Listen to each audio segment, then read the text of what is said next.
श्री स्वामी समर्थ.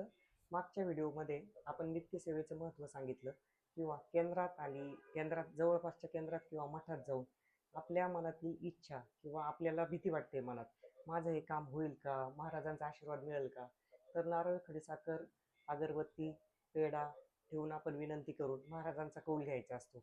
तर काही सेवेकऱ्यांचे असे प्रश्न आले की आमच्या जवळपास केंद्र नाही किंवा मठ नाही, तर आम्ही काय केलं पाहिजे, किंवा आम्हाला केंद्रात जाणं होत नाही तर आम्ही काय केलं पाहिजे. तर त्यांच्यासाठीचा आजचा व्हिडिओ. तर आपल्या घरामध्ये श्री स्वामी समर्थ महाराजांचा फोटो ठेवून जर आपण तीच सेवा महाराजांच्या फोटोसमोर केली तरीही आपल्याला तितकीच फलश्रुती मिळत असते.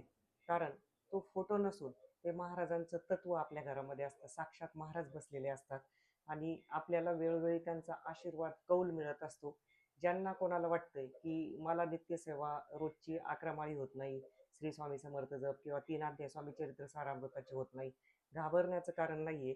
एक माळ मनोभावे करा, एक अध्याय मनोभावे वाचा, तरीही तुम्हाला फलश्रुती मिळते.